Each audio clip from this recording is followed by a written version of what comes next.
Good morning, afternoon, and evening to our listeners, and welcome to in12d. We're season 4, episode 42. And in the studio with me, my co-host Susie Vaughn. Susie, welcome. Hey Ramsey, how are you doing? I'm so excited about this episode 42. It's been a few months in the making, and I'm a bit beside myself, so I have to try and contain it. But it gives me great pleasure to introduce the author of a really acclaimed book that I have been reading, rereading, highlighting, taking notes from for the last couple of years. As everybody knows, I've been doing a lot of work on lucid dreaming and dream yoga. But in the studio today, we have none other than Robert Waggoner, who is the author of the acclaimed book, Lucid Dreaming, Gateway to the Inner Self, which is now in its 16th printing. And he also co-authored Lucid Dreaming, Plain and Simple with Caroline McCready. This is the Bible for lucid dreaming, you know what I mean? And honestly, I kind of bow to you, Robert, because Robert has now 50 years behind him in exploring lucid dreaming and beyond all of that. Like, it's lucid dreaming is just a small pinch of what he's really getting into nowadays. But warm welcome to you, Robert. Thank you so much for joining us today. Thanks for having me. And Robert, like, you know what we do, we're real people, we're having real chats in real time over here, and we just want to dive straight in. Like, I know you were saying to us earlier that I think you were 10 or 11 when you had your first sort of spontaneous lucid dream when as a kid, and then went on to have a lot of other experiences as you went through junior high school and things like that. Do you want to just kick us off with your kind of early experiences? Yeah, the very first one, so I was probably 10 or 11. I found myself in the public library in my hometown, and I'm looking at books. And suddenly, out of the corner of my eye, I see a little baby Tyrannosaurus Rex walking through the book stacks. And I sat there and I thought, well, wait a second, dinosaurs are extinct. How can this be? And then it occurred to me, oh, this must be a dream. I'm dreaming this. And then I thought, well, boy, if this is a dream, then I can tell myself to wake up. I told myself to wake up, and I immediately woke up. And so that was my very first lucid dream. So I realized within the dream, wait a second, this has to be a dream. This is too interesting. At that time, I didn't know all the amazing things you could do. So it was probably 6-7 years later, I taught myself how to consciously induce lucid dreams. So did you go back to the library to find a couple of books on dreaming? Did you come across, is that how you got into it in more detail? Yeah. Well, what happened about 7 years later, I was in high school by then, and one of my brothers had come home from the university and given me this book, Journey to Ixtlan by Carlos Castaneda. And so Carlos Castaneda was a UCLA graduate student studying anthropology, and he was interacting with a shaman who was supposedly going to teach him about psychoactive substances like peyote and everything. But in this book, he's teaching them everything but that, and all about the nature of perception and all sorts of things. In there, the teacher, Don Juan, tells Carlos that he should find his hands in the dream state and realize he's dreaming. As I'm looking at that, I'm thinking, well, where's the technique? I don't get it. You know, how do you do that? And so I knew about the power of suggestion. So what I did each night before I went to sleep, for 5 minutes, I'd look at the palm of my hands while telling myself, tonight in my dreams, I'll see my hands and realize I'm dreaming. Tonight in my dreams, I'll see my hands and realize I'm dreaming. And I'd make that my intent, fall asleep. Each time I woke up, I'd think, boy, did I see my hands? On the third night of doing this technique, I'm walking through my high school hallway, and suddenly my hands pop right in front of my face. And I go, oh my goodness, this is a dream. And those football player guys, they're dream figures. And I reached over and touched a nearby wall, and it felt cool and nubby, just like you would expect it to. But I knew I was within a dream. And I went on and just had an amazing lucid dream. And after that, I was totally hooked. It's like a gateway drug. It's an extraordinary feeling when you realize that, wow, this is a creation. I'm within a mental creation, and I'm helping to create it in that moment. It's really a powerful experience. I have a quick question. You said you basically create your lucid dream in the wake state. Is there a technique to do that, or it's just like I want to be a Superman and I go to sleep and I fly around, or there's more to it? Well, so what I was doing by having that technique of looking at my hands was just having a signal to prompt my awareness. I needed something, because in most dreams we just move through the dream. We assume it's real while we're in the dream, but we just go along with whatever's going on. But I needed a signal to make me snap out of that kind of entrancement and realize, oh, this is a dream, and all. So that's what I did. Once you become aware, then you can begin to make decisions. What do I want to do? Do I want to talk to that dream figure? Do I want to fly up to the top of the roof? What do I want to do? So once you achieve lucidity, that's when you're open to all sorts of possibilities, especially if you know how to approach them. And I suppose the more you practice, and you can kind of keep thinking, okay, next time I'm going to ask this, or next time I'll try this, or you're kind of building a repertoire, I suppose, or a sort of a kind of a library of experience, if you might say it that way. Right. And one of the kind of pitfalls I'd say for early lucid dreamers is exactly how much fun it is. You can fly through walls, you can walk on water, you can dance on the ceiling, you can do pretty much all sorts of wild and crazy things. And it's so fun that kind of gets you hooked. But eventually I began to understand the principles of the dream state within lucid dreaming. And then I just kept exploring. So yeah, we should get that in. Sorry, Ramsey, I know you were just going to come in.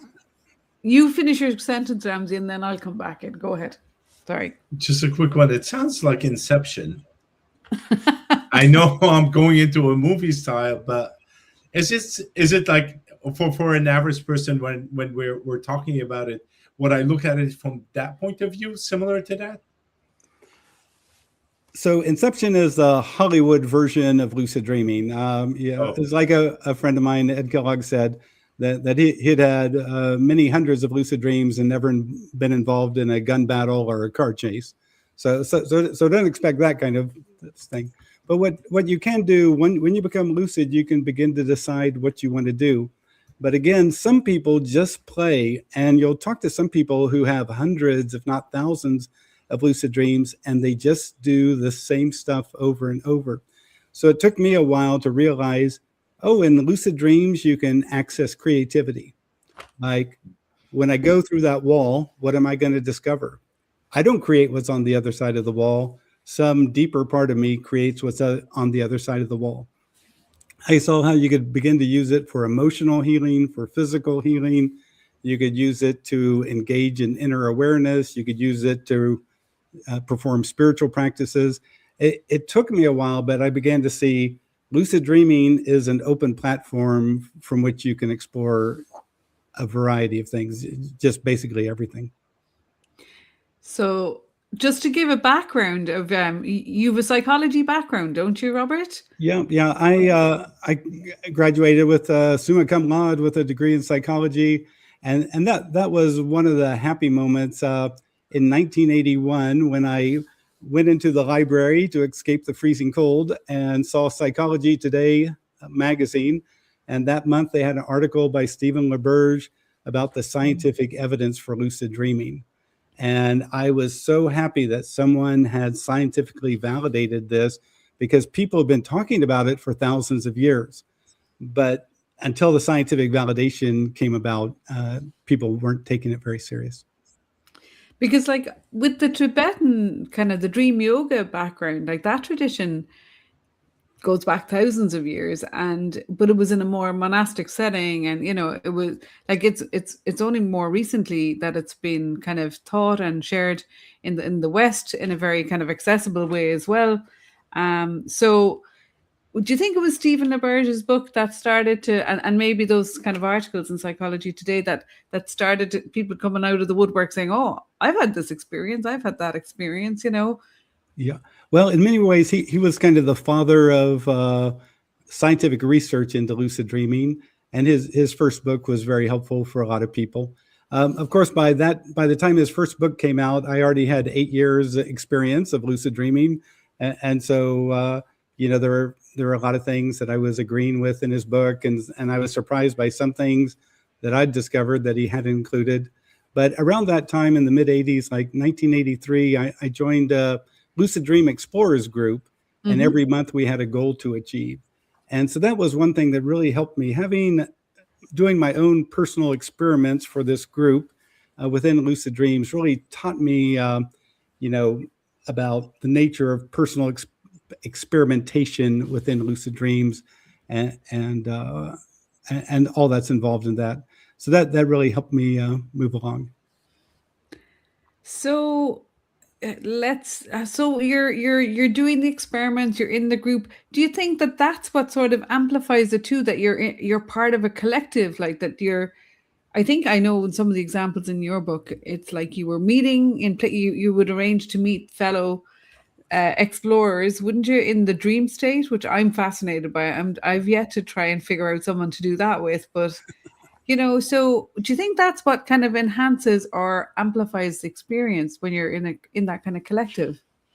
Well, back in the 80s, and this is before the internet and all, we would type out our lucid dreams, photocopy them, send them to a person who would photocopy all of them, and then send them out to all the participants in the Lucid Dreaming Explorers group.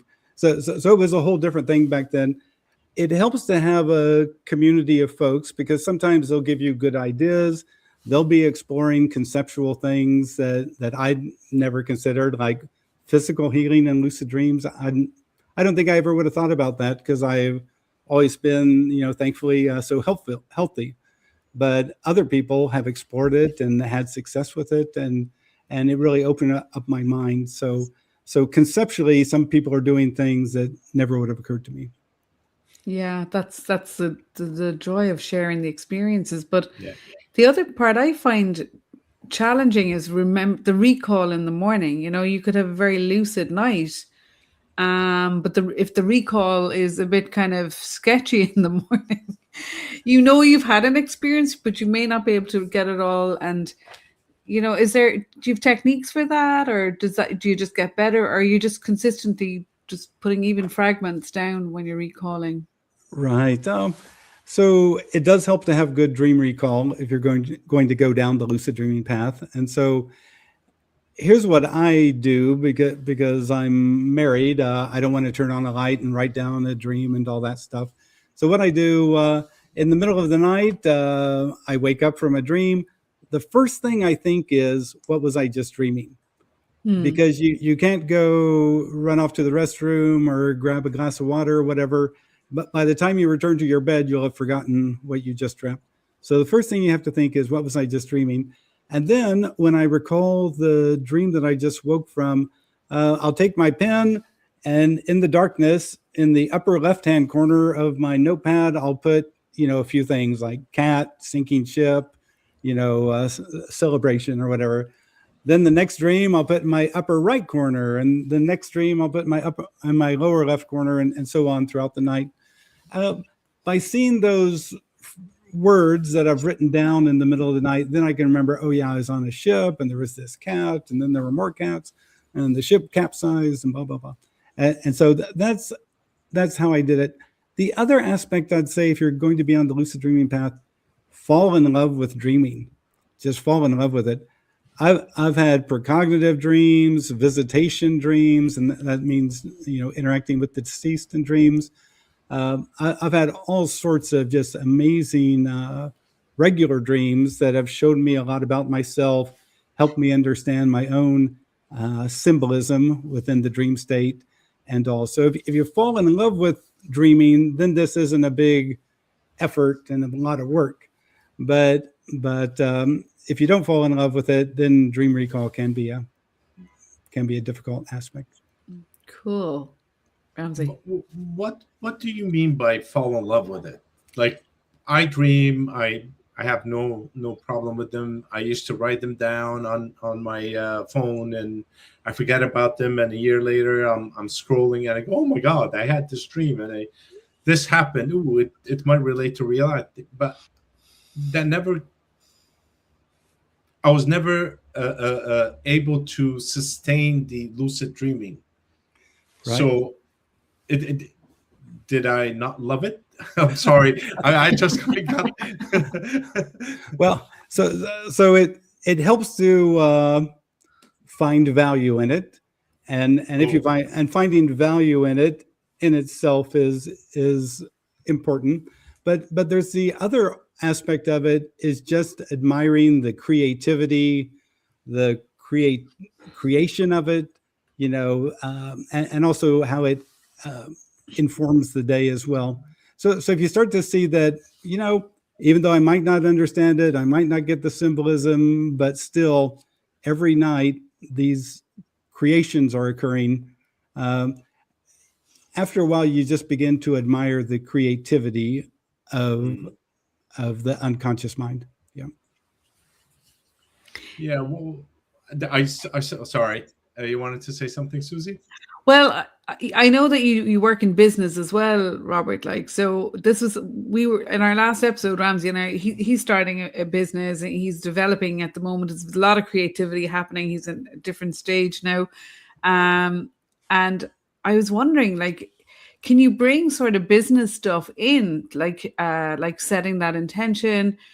Maybe it's about kind of, I don't know, business development or marketing, or I don't know, creativity some way. Right. One thing that I encourage people to do once they develop a little bit of dream recall is also get familiar with dream incubation. And so dream incubation is just setting an idea of what you intend to dream about that night. So technically you're not lucid, but I call it lucid light, like yogurt light, with half the calories and all. Because you're providing an intent to your unconscious mind and hoping that a dream will come forward. So one thing I encourage people to do, you got to make the intent very simple and direct.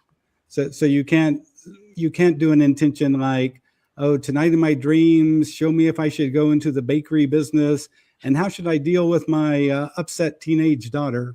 That's going two different ways. And so, what do all the dreams mean? So just make it. But oftentimes too, I ask people, especially at the beginning, do this. Ask, tonight in my dream, show me one simple thing I could do to improve my health, to improve my business, to improve my relationship with, my angry coworker. So again, just tonight in my dream, show me one simple thing I could do to enhance the success of my business. And then that night, sometimes it's just very simple and you go, oh, I never thought about that. Yeah, I should contact my friend and tell him I have this podcast and blah, blah, blah, blah, blah, and all. So again, you get a response. If you know how to interpret it, you'll probably do well. Yeah, with taking that advice. I had a cool experience. Again, like a lot, it's all about having an experiment with this, and having a bit of fun with it. So I really wanted to go to the dream yoga retreat when I was in America, but it was in the wrong state. We were going to be somewhere else. And so I couldn't see kind of how logistically I could make that happen unless I would really put everybody out. So, but I knew I really wanted to go. And my friend was just like, just go. And I was like, oh, I can't, because of the other plans that were made.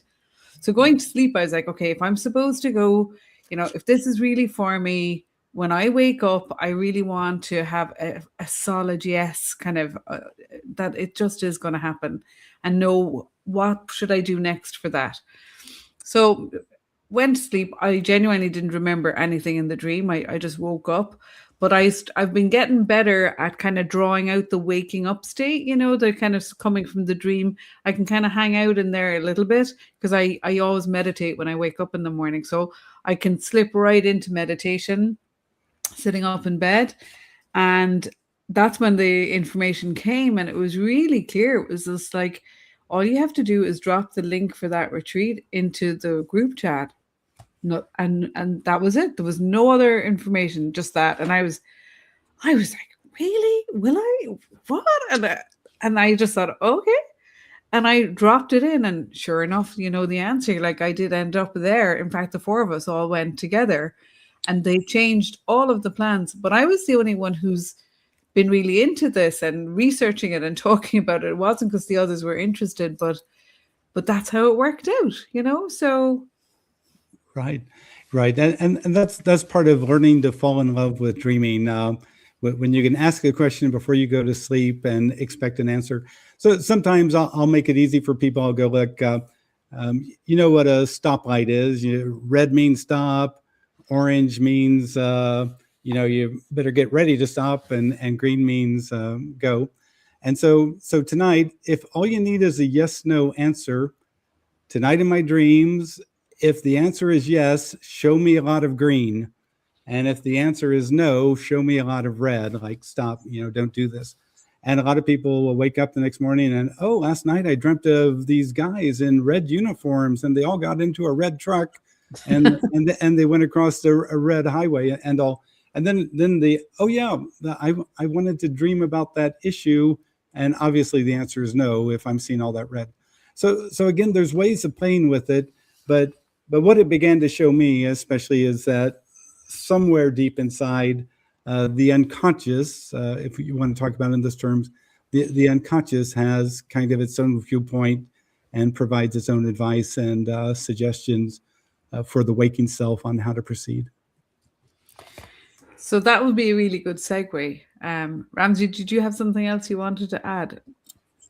No, actually, one of our listeners was saying is that she had a family issue going on, and then she dreamt about how it would resolve it, and it wasn't the best outcome, but at least it helped her not obsess over the fixing part of it, Right. So that actually, from what we talked before, is the awareness behind the dream that comes out and kind of guides you into where to move in your awakened state. I know you want to go into the second segment, but what is an awareness? What is that awareness behind the dream? Right. So it was back around 1985. I was part of this Dream Explorers group. And one time, the monthly goal was find out what the dream figures in your lucid dream represent. And so I thought, oh, this will be easy. I can do this one. So I became lucid, followed a woman into an office. Now there's 3 women and a guy in a 3-piece suit. And I walk up to the older gentleman in the 3-piece suit and I ask him, excuse me, what do you represent? And I expected him to respond, but instead a voice from above him boomed out a partial response. And so I looked up and I repeated what I'd heard in a questioning manner. And then it's like this non-visible voice had to boom out, had to think about it and give me the full response that would make sense. And so I thought, okay, I've completed this task. I'm going to wake up and write this down. In the morning, I thought, well, wait a second. Why didn't the dream figure just tell me mano a mano just directly? Why did this non-visible voice boom out a response? Is there an awareness behind the dream? And so after that, in my lucid dreams, I would ignore all the dream figures. I'd ignore the dream setting, and I'd just look up and I'd ask questions of the invisible unconscious mind. And incredibly, sometimes I'd hear responses. Sometimes the entire lucid dream would change to show me the response. I'd be in a whole new space or looking at something totally different. And then I thought, well, boy, how deep is this awareness? And so I would begin to ask to have conceptual experiences, like show me the energy of the universe and show me this, let me experience that. And darned if it didn't respond. And it really began to blow my mind that, oh, in a lucid dream, you can interact with basically what I would call your inner awareness, your inner self. Wow. Like when you describe that, I want to know then, like after you wake up wake out from sleep and get out of bed and go down and have your, whatever you're having in the morning, that must surely shift your whole state of consciousness because you've kind of, like, it's a heightened state. It's nothing that we're kind of, I suppose, trained for, or, like, how did you kind of bring that into your day, or how did it inform your day, let's say? Well, so you begin to realize that normally in lucid dreaming, most people might have 2 or 3 or 4 lucid dreams a month. So it's not happening night after night after night for a lot of people. It does happen that way for some people, but not a lot of people. Also, at first, just like everybody, you question, you test, you experiment, you doubt, you retest, and you try to understand what's going on here. So it takes a while, but after a while you realize there's something here. There's something here, and I was so happy when I read a piece that Carl Jung had written. He was trying to describe the 12 characteristics or something that an inner awareness might have, assuming someone could prove that an inner awareness existed. And I looked at that list, and then later I used it in my first book and showed that, here's examples of lucid dreams where there was judgment. Like once in a lucid dream, a friend of mine who was interested in modern physics and string theory, he announced that he wanted to experience, a multi-dimensional string, and the awareness behind the dream told him to return at a later time when he seemed ready for the incredible nature of the experience. Wow. And then it told him that he seemed too unfocused and distracted at that moment, and basically to come back when you're ready for that kind of thing.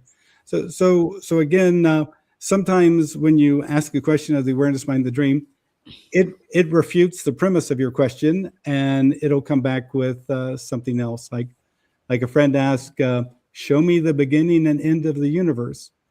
And the non-visible awareness says, the universe has no beginning and has no end. The universe is an everlasting cycle. So again, you're not dealing, it's just not an echo of your conscious ego self responding to you. You're in touch with a deeper level of the self. And all. So that's why, as you play around with it, it begins to get more amazing and more interesting. But to your point, Susie, sometimes in waking meditation, I'll reach the level of my inner awareness and can interact with it much like I do in a lucid dream. Wow.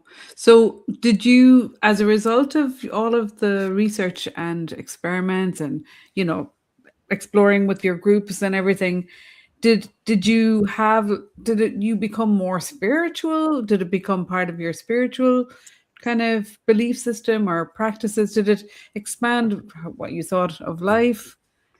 So I'll tell you the funny thing that you wouldn't expect as you're going down the lucid dreaming path. What I began to see is that we all exist in our comfort zone. And when we get scared, we move away. And when we have limiting beliefs or blinders, we just stay there in the comfort zone. And so I was realizing my lucid dreams were bringing up test cases for me to resolve fears so I could grow, and resolve limiting beliefs so I could grow.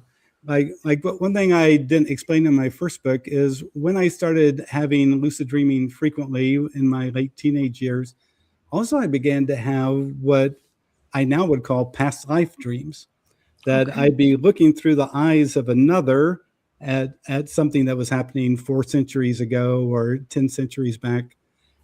And what my inner awareness was breaking me out of the Christian Protestant mode of one life, this is it, heaven and hell for eternity.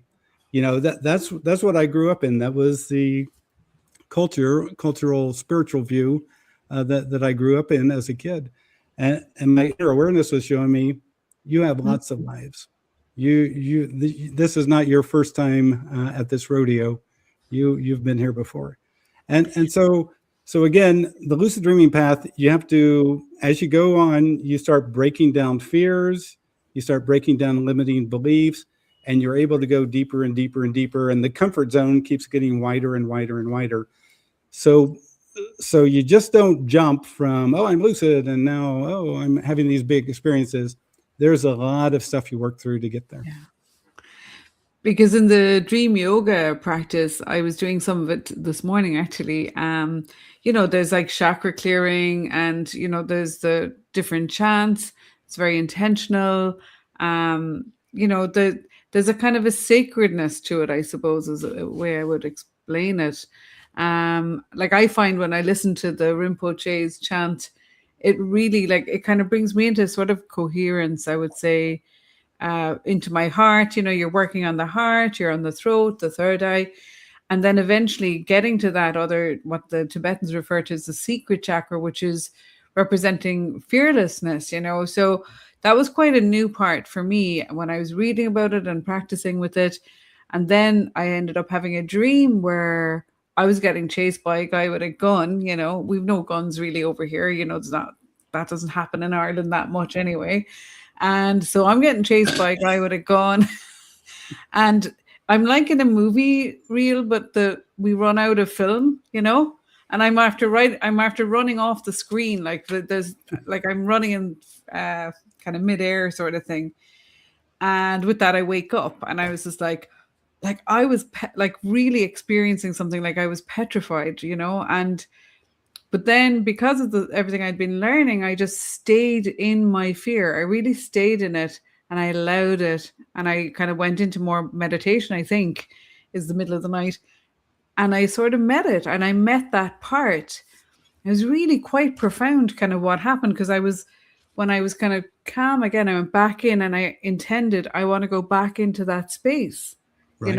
Not running. And honestly, it shifted so much for me. When I woke up eventually that morning, I felt like I had been kind of injected with some kind of bliss bomb or something. I was just so happy to be alive, and Right.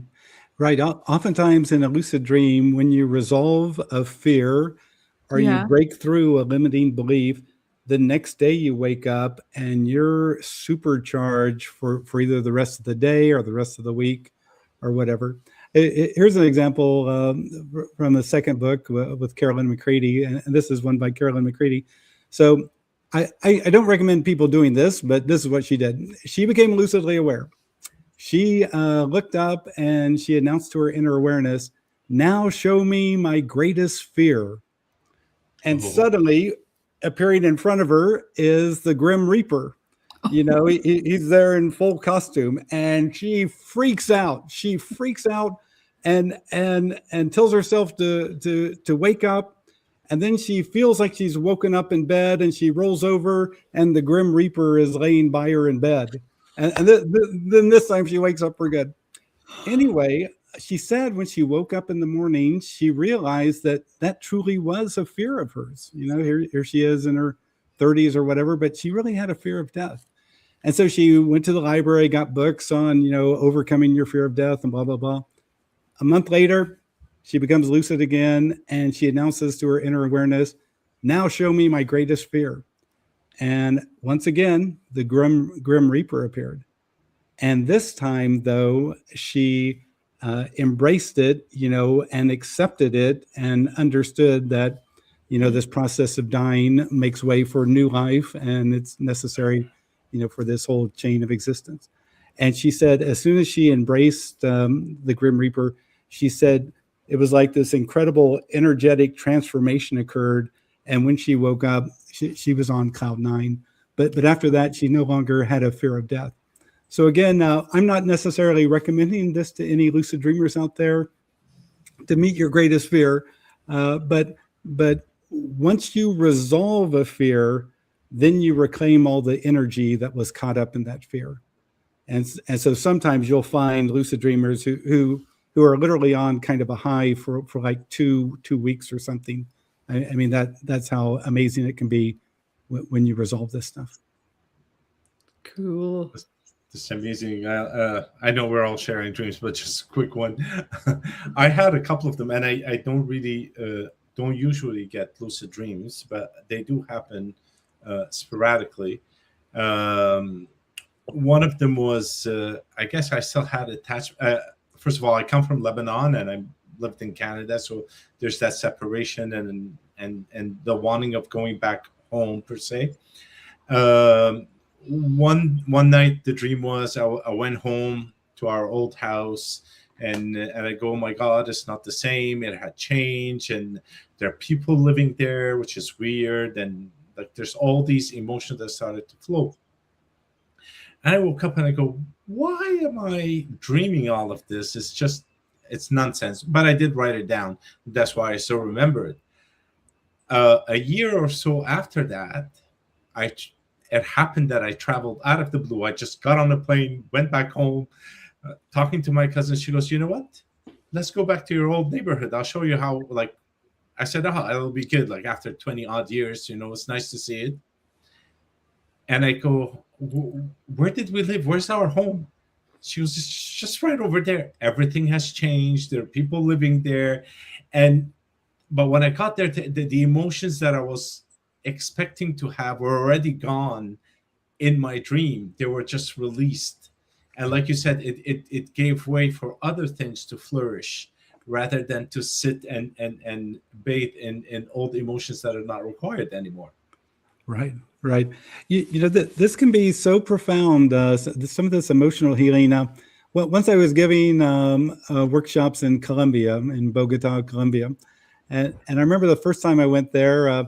So here's this hotel auditorium, and it's full of people, and in the very front row is a woman who's probably 35, 40 years old, but she has all this pain in her face.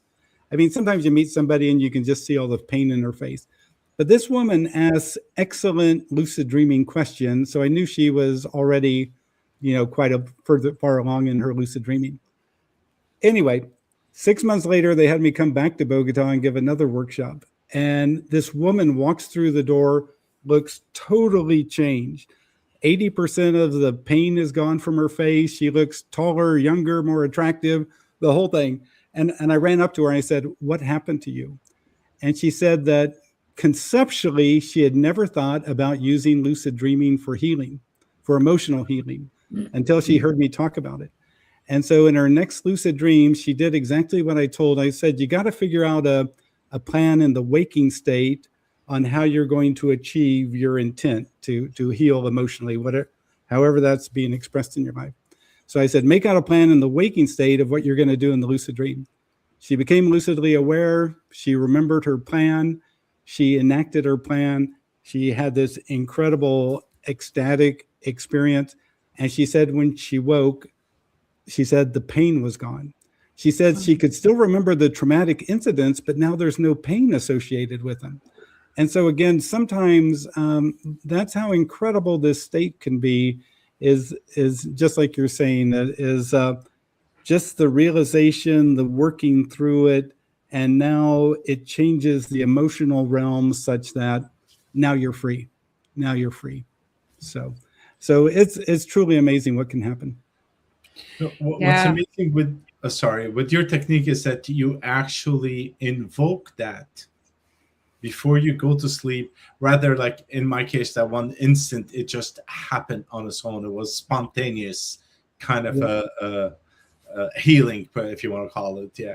Right. And you're right. Sometimes it happens spontaneously, but like, let's imagine that there was someone who had a bad knee. They had a bad knee. If I was working with them, I'd say, look, when you become lucidly aware and remember you want to heal your bad knee, how are you going to do it? What are you going to do? Because a lot of times that's what happens. People, oh yeah, I want to heal my knee, but how do I do it? And they can't think of anything in that moment. So I'll bring up 5 or 6 different things. You might create a ball of healing light between your hands and put it on your hands. You might put all the healing energy into your dream hand and then put your dream hand into your bad knee and intend for it to be healed. There's all sorts of ideas that you can come up with to potentially heal the knee. But anyway, when you become lucid, that's what you have to do. You have to remember your goal, and then your plan to achieve that goal and go for it.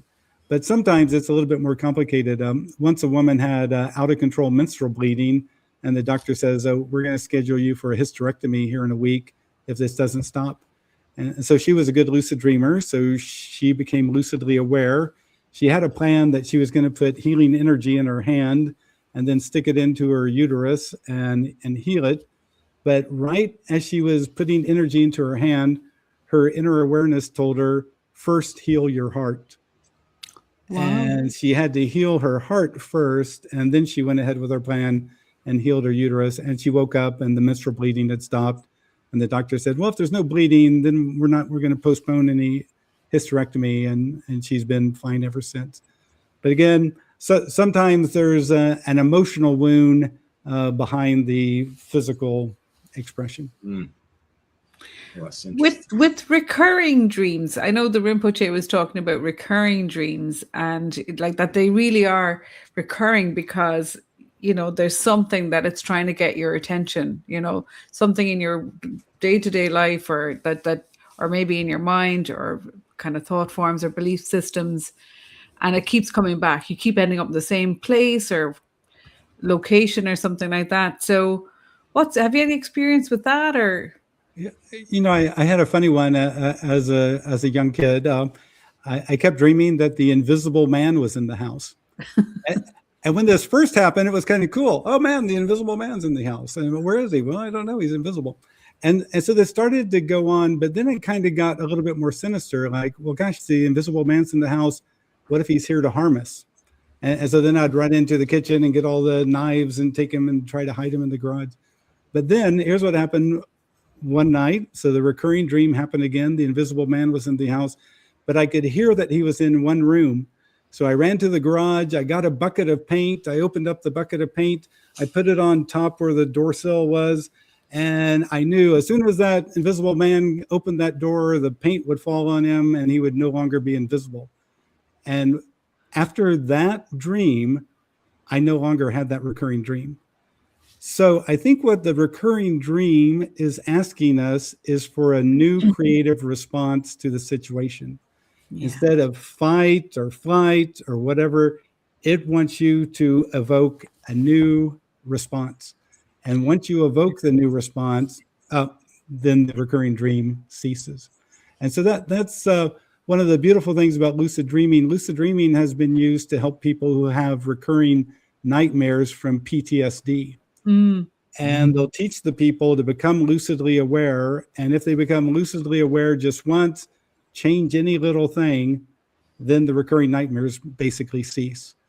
And so for a lot of people with PTSD, the recurring nightmares are why they're taking alcohol or drugs to try to get some sleep, and they're trying to knock themselves out and all. And so, you know, this has been shown again and again in scientific research that becoming lucidly aware, sometimes even just learning about lucid dreaming resolves the recurring nightmares. So there's extraordinary potential in these practices.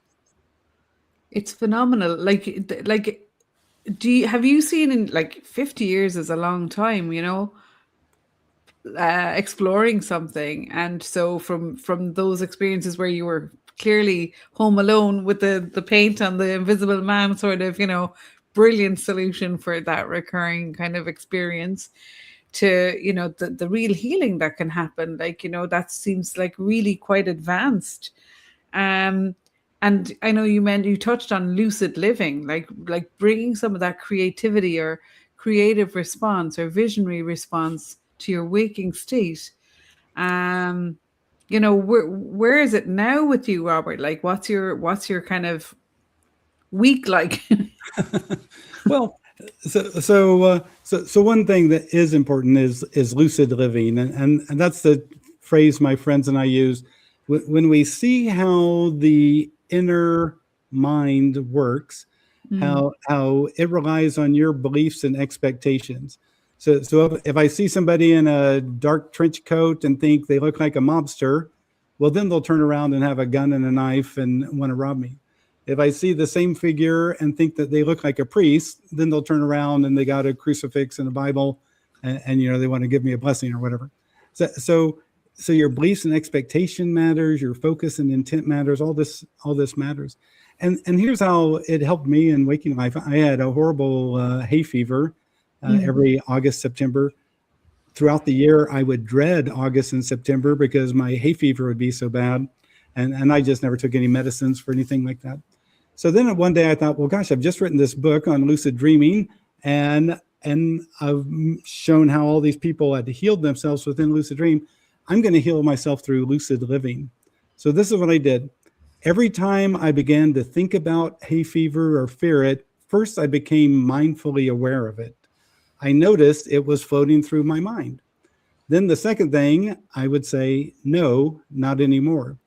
Then the third thing, and this was important, I had to tell my mind where I wanted it to go. I would say, no, not anymore. From now on, I breathe easily and naturally.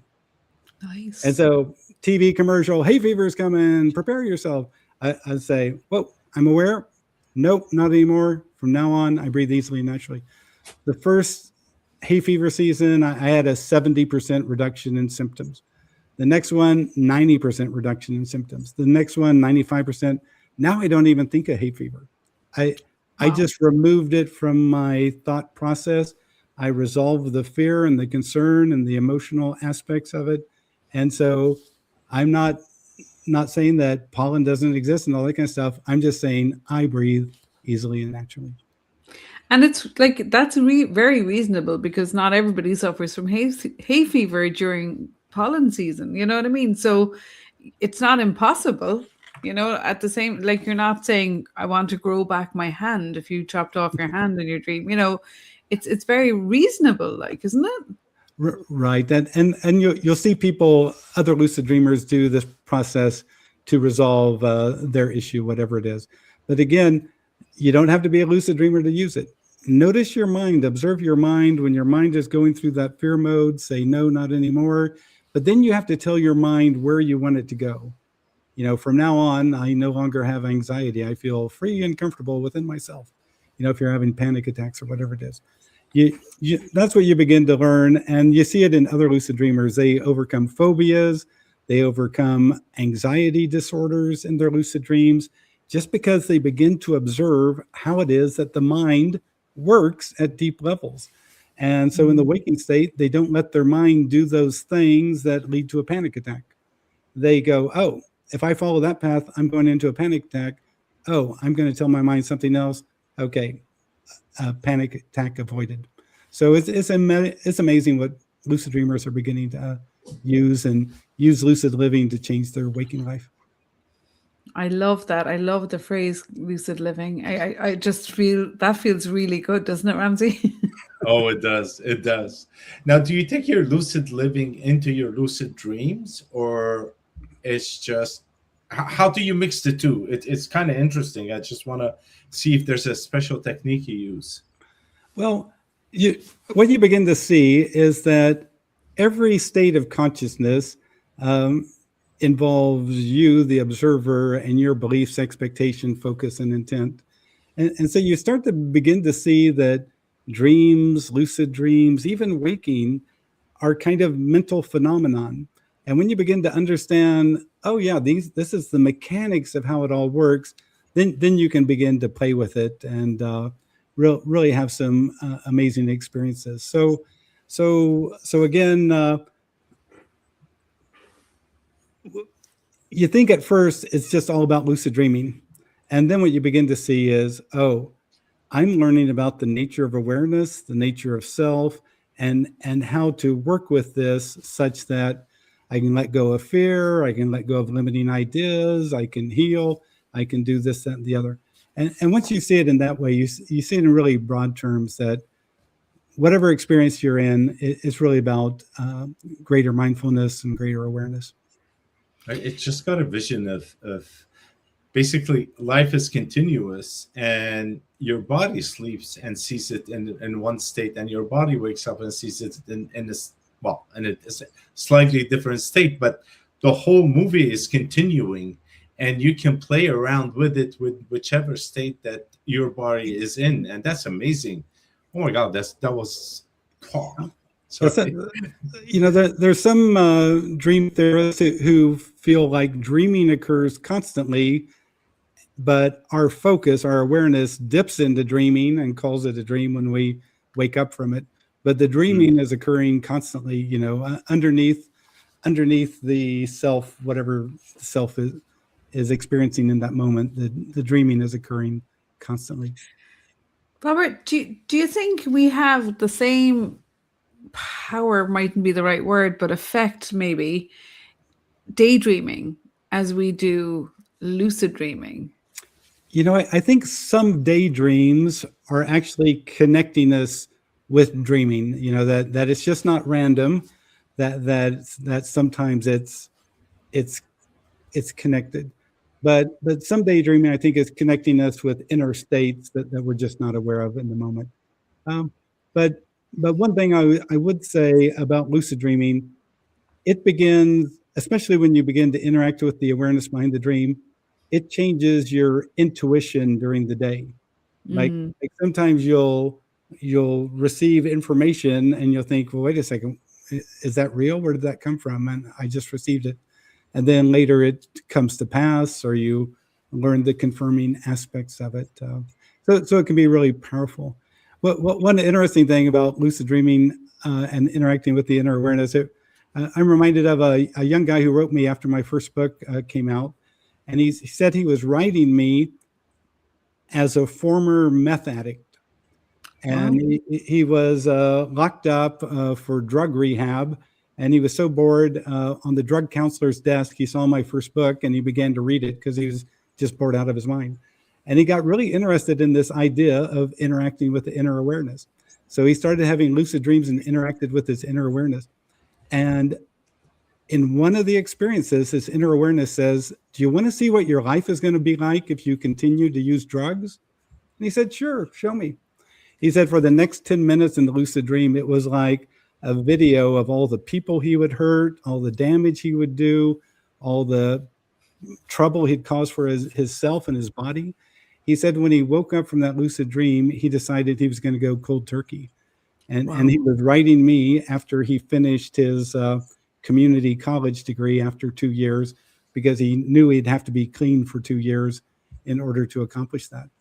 But again, just something like that, you can lie to your therapist, you can lie to your spouse or your partner, but when your inner awareness is giving you the lowdown, it's hard to sit there and say no, that's not me. It's much more powerful than waking interactions. Wow, that's a cool story.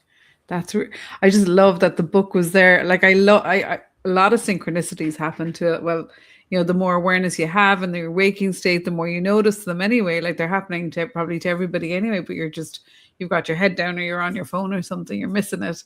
But those moments where it's like the song comes on and then you hear it here and then you see something else and everything starts to feel interconnected. And like Ramsey and I met during, we both ended up studying online. Awakened Mind is what we were studying, which we turned out to be mediumship, and that's how we got to know each other. But after we started studying the mediumship, like the dreams were really different around then as well. Like having dreams of somebody who's deceased that I didn't know when they were alive. I knew of them. I knew who they were married to, but I had never met that person.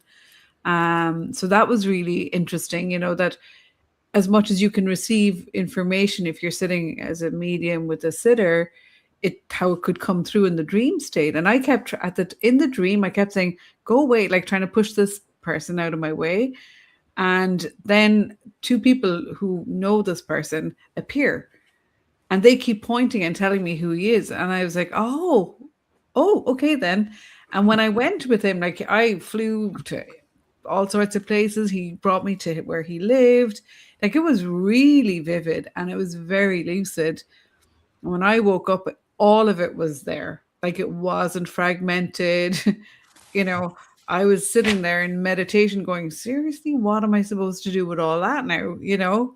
So sometimes it's like, what are you supposed to do with information like that when it comes, Right. I think one thing that dreaming and lucid dreaming shows us, there's more than the waking self and the ego conscious self. There's just more going on. And we have much deeper lives than we would guess that we have. In my first book, I initially had a chapter on interacting with past life selves in lucid dreams. but my editor took it out because she said the book was getting too long and only 1 in 5 Americans believed in past lives. But I spent about 9 months where in every lucid dream, I tried to find out and engage a past life aspect. And so again, the potentials here are truly profound, but it shows us that there's much more to life and existence than just this waking life and surface physical reality. Interesting. I have a question for you. We're almost, actually, we have 5 minutes before we go into to see what other things you have. You said there was a chapter missing. Did you publish it in your future books? This is kind of interesting topic, especially for me at least, to go back and see what other lives have encountered before coming here. Right. I'm planning to write a third book, and I hope to have that chapter and expand on it there, because again, the depths of lucid dreaming are truly profound, but you won't be able to access them if you have fear or limiting beliefs. And as you begin to open up your mind more, then at least you have the initial capacity to explore. Okay. Do you think that? I just want to say is that I'll be waiting for your book. Thanks. But like, I know through, like, I teach meditation. I've been studying meditation. That's kind of how I ended up. I was at the Science and Consciousness conference in the UK, actually, and there was some dream experiments happening. And of course, then I started having dreams of Albert Einstein and stuff, and he would show up a lot in the dreams. And I was like, okay, rightio, what are we doing here? So I often find that whatever I'm doing especially if I'm at a retreat setting or kind of setting where I'm doing a lot of meditation, a lot of sitting or in nature, it definitely informs the dreaming and sleeping. So I suppose when we're much more intentional, we can seek an answer, or we can, ask those questions or whatever. But then you're kind of walking away from all of that, kind of going, now what do I do with all of that? It does change my perception of things, I think. But then unless you have someone like you to talk to about it, it just remains just something that happened while I was sleeping. You know what I mean? Right. So one thing that came out of my first book, I shared how I over the previous 20 years, my first book came out around 2008 or so, but the previous 20 previous years before then, I on occasion would have dreams about this Asian guy, and sometimes they were lucid dreams. I was lucidly aware, and he would share things with me, and as I was going deeper and deeper and exploring the nature of reality, he would show up and he'd go, "Oh, you did so great in last night's dream. Keep going for it." And I thought, who is this crazy Asian guy? Anyway, here was the strange thing that happened. When I typed up my book and sent it off to the proofreader and printer, I began to have our dreams every night of being given gifts. And the final dream of that sequence was this Asian guy putting an ancient Chinese necklace around ancient turquoise necklace around my neck. And the room exploded into purple light. In the morning, I wrote a friend of mine who's a Vedic astrologer, and he says, "Oh, Chinese Buddhist.